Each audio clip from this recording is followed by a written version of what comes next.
له وأشهد أن محمدا عبده ورسوله أما بعد. میرے اسلامی بھائیوں، یہ میرے لیے بڑی سعادت کی بات ہے کہ اپنے مادری کی جامعہ عالیہ مئو میں مجھے جامعہ کے طلبہ کو نصیحت کرنے کا موقع ملا ہے. اور یہ نصیحتوں میں سب سے پہلے میری یہ نصیحت ہے اور پھر آپ کے لیے ہے. اور اس امید کے ساتھ یہ نصیحتوں میں پیش کروں گا کہ آپ ان کو دل کے کانوں سے سنیں گے اور عمل کی نیت کے ساتھ سنیں گے، تاکہ علم برائے علم نہ رہے، علم برائے عمل ہو. اگر علم صرف علم کے لیے ہوگا تو عبادت جان ہوگا، اور اگر عمل کے لیے ہوگا تو نفع ہوگا. اور تھوڑی علم موت کے بعد نفع ہوتا ہے جس سے فائدہ اٹھایا جائے. اور طلبہ یہ جان لیں گے وہ طلبہ ہیں، وہ عوام میں سے نہیں ہیں، وہ عوام کی طرح نہیں ہے، اور وہ مستقبل کے علماء ہیں، ائمہ ہیں، خطبہ ہیں، مفتیان ہیں، قضات ہیں، اور شرعی ذمہ داریوں کو سنبھالنے والے ہیں. لہٰذا انہیں بہت کچھ سیکھنا ہے اور عمل میں سب سے آگے رہنا ہے. کون کون عمل کرنے کے لیے سنے گا؟ ہاتھ اٹھائے تو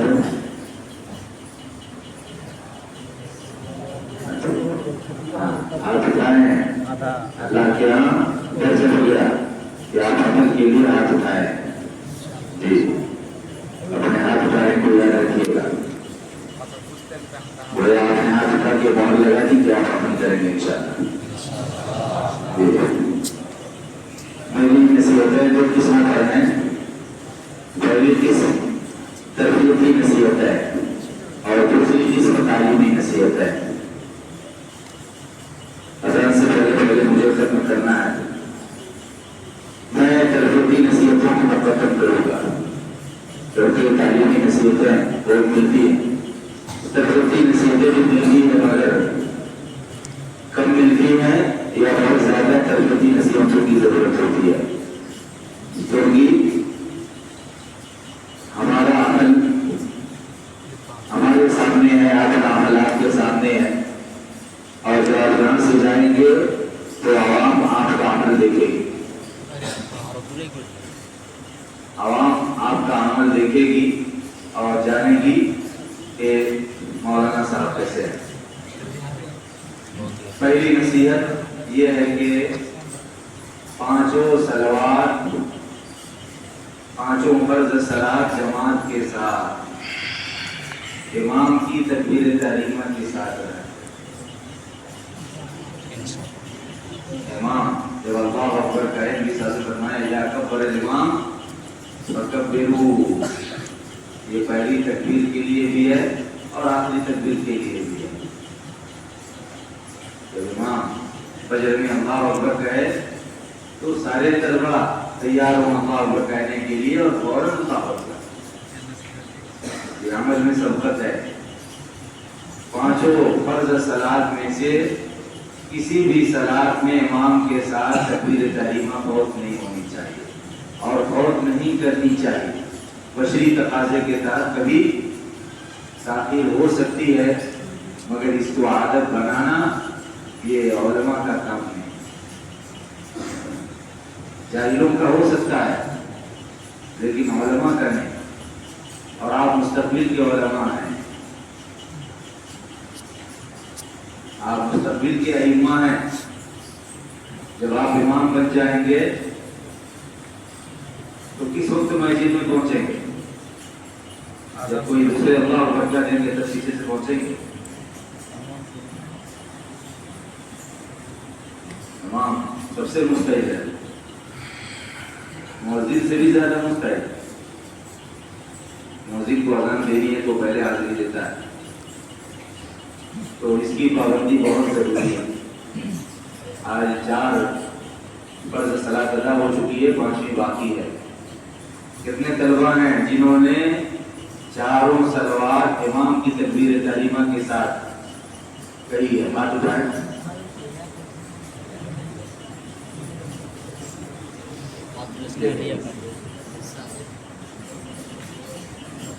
یہ ہماری حالت ہوتی ہے۔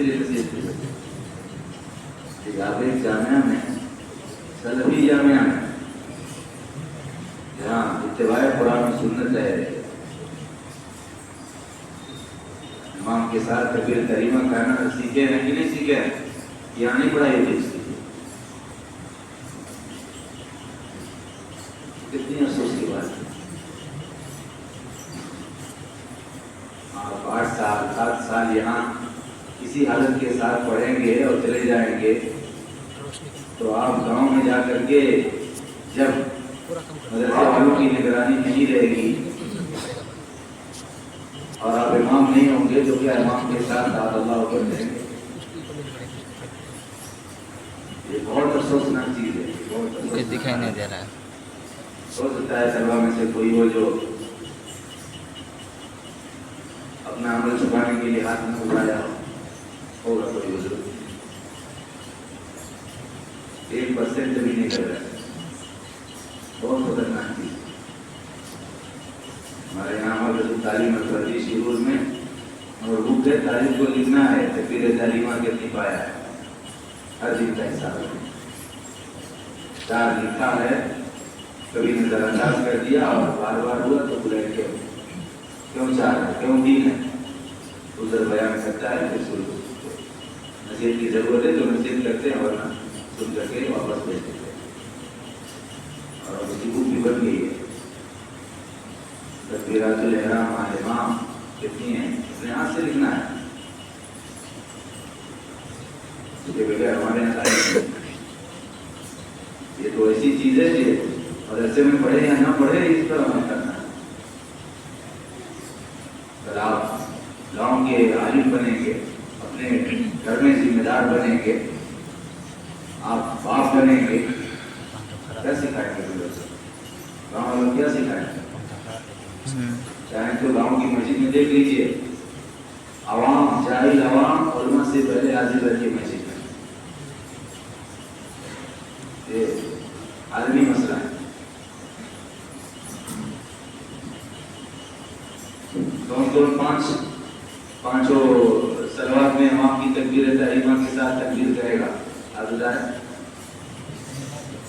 وعدہ اللہ گواہ ہے اس پر۔ جی، اس کے لیے جماعت کا وقت دیکھ کر کے نکلیں گے تو نہیں عمل کر سکتے، یاد رکھیے۔ جماعت کا وقت دیکھ کر کے آپ اٹھیں گے تو آپ عمل نہیں کر سکتے۔ آپ کو مؤذن کے وقت سے یا اذان سن کر کے نکلنا پڑے گا، جیسے نبی صلی اللہ علیہ وسلم تیار ہوتے ہیں۔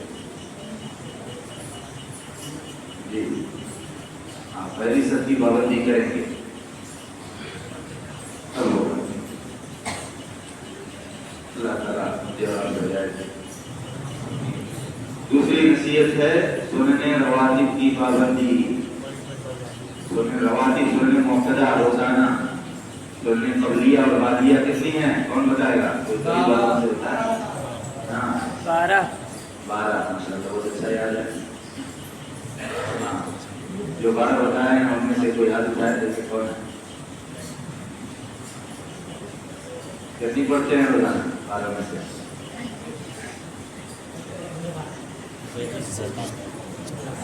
کیا فضیلت ہے؟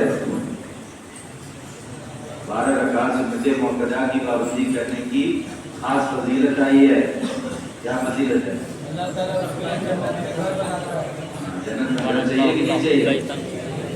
یا جنت کے باہر چاہیے؟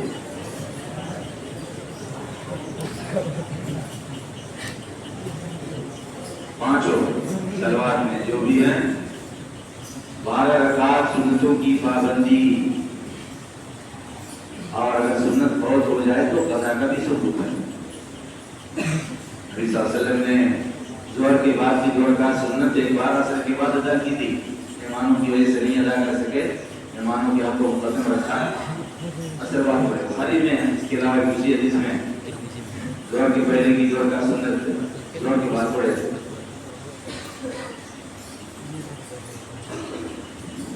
ہمارے یہاں حضرت تعلیم مرکزی شیخ میں اس کو لکھنا ہے، سنت سنن موقدہ یا سنت کتنی رکعت اپنے ہاتھ سے لکھو، اور جو کمی ہوئی ہے نوافل سے پورا کرنا ہے، جتنی کمی ہوئی ہے نوافل پڑھنا جائز ہے کہ نہیں، یا اناف کے ساتھ خاص ہے؟ سنت رواتب پورا کر کے نوافل پڑھتے ہیں، ہمارے سنتیں پوری ہوگی جب نا نوافل کا نمبر آئے گا۔ موقدہ کے علاوہ سنت غیر موقدہ بھی ہے، جیسے مغرب کے پہلے کی سنت ہے غیر موقدہ، لیکن اس کا مطلب یہ نہیں کہ سونے موقدہ چھوڑنے کی عادت ڈال لو روزانہ نوافل۔ ہمارے یہاں نوافل پڑھتے ہیں، لیکن سونے موقدہ اگر کئی بار 12 سے کم ہو رہی ہے تو پوچھتے ہیں،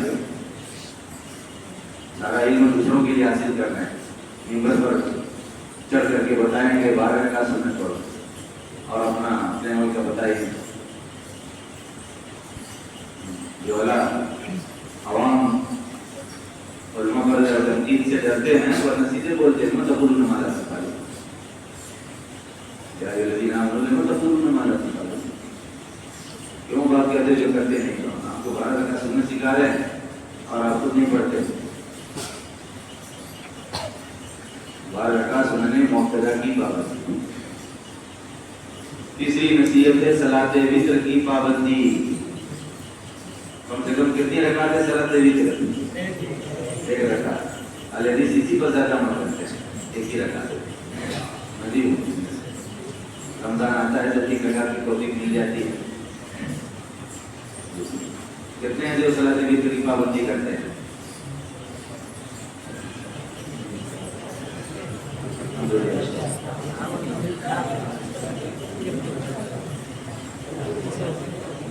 صلاۃ وتر 1 رکعت کتنے منٹ لگتے ہیں؟ 2 منٹ۔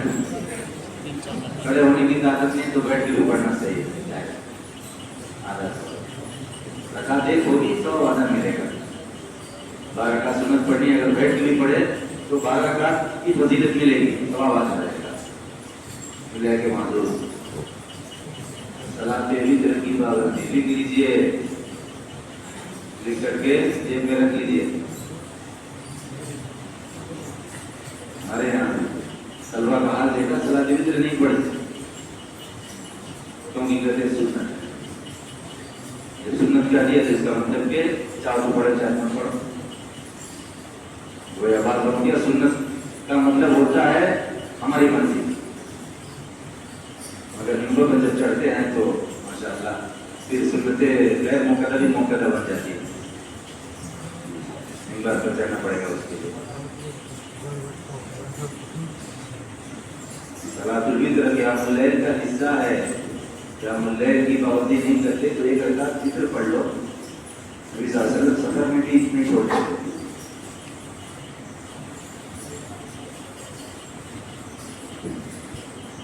صلاۃ فجر سے پہلے 2 رکعت سنت موقدہ ہے۔ حدیثوں کے یہاں بہت سارے علاقوں میں بڑی تعداد فجر بعد 2 رکعت پڑھتی ہے۔ تو کسی نے مجھ سے مسئلہ پوچھا کہ کیا فجر کی سنت 2 رکعت بعد میں پڑھنے کی کچھ فضیلت ہے کیا؟ یہ حالت ہے عام لوگ طریقہ بنائیں گے، یہاں بھی ہوں گے کہ نہیں ہوں گے؟ فجر بعد پابندی سے سنت ادا کرتے ہو، اور کچھ ایسے بھی بعض جگہوں پر ہوتے ہیں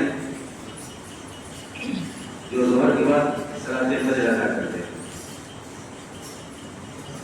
مدینے میں تھے ہمارے ساتھی تھے، 4 سے چوتھے میں صلاۃ فجر پڑھتے تھے۔ لوگ سمجھتے کہ یہ صلاۃ الضحیٰ کے بڑے پابند ہیں۔ صلاۃ وتر کی پابندی کیجیے، صلاتکم باللیل اذا نبی صلی اللہ علیہ وسلم کا فرمان ہے، جو بخاری وغیرہ اپنی رات کی آخری صلاۃ وتر بناؤ. اولی حدیث صرف پہلی حدیث بھی نہیں ہے، اولی حدیث بھی ہے، تاکید ہے اس میں. جہاں ہے باوجود وہی پڑھ لیجیے. آپ اپنے بستر پر ہی ایک رکعت پڑھ لیجیے. ہمارے یہاں معاملہ ہوتا ہے وتر نہیں پڑھے، کیوں نہیں پڑھے؟ سنتیں چھوڑتے ہیں، ایک بار دیکھا، دو بار دیکھا، کئی بار دیکھا، اس کے بعد کہا جاؤ وضو کر کے اور یہاں سامنے پڑھو. کلاس میں پڑھاتے ہیں نہیں، کبھی کبھی کلاس میں پڑھو. جامعہ یہ مدرسہ یہ مقصد اس لیے نہیں ہے کہ بس علم کا گٹھا سر پہ لاد کے چلے جاؤ. علم بانٹو، لوگ عمل کریں گے، لوگ تو عمل کرنے والے ہیں. بہت خطرناک صورت حال ہے. اللہ مستعان. چوتھی نصیحت ہے گناہوں سے اجتناب کریں، گناہوں سے بچ کر کے رہیں. گناہوں میں لطف نہ رہیں، نہ صغیرہ نہ کبیرہ. یہ جامعہ ہے، مدرسہ ہے، دینی تعلیم گاہ ہے جہاں پر گناہوں سے توبہ کرایا جاتا ہے، جہاں نیکیوں کا پابند بنایا جاتا ہے. اس کو گناہوں کی جگہ نہیں بنائیے اور ایسا گناہوں سے بچنے کی عادت ڈالیں کہ یہاں سے جانے کے بعد بھی آپ گناہوں سے بچنے والے بن کرتے رہیں. یہ بہت خطرناک چیز ہے گناہوں کی عادت ڈال لینا. گناہوں سے بچنے کے لیے پہلی چیز ہے کہ فرائض کی پابندی کریں. قرض چھوڑنا حرام ہے، گناہ ہے.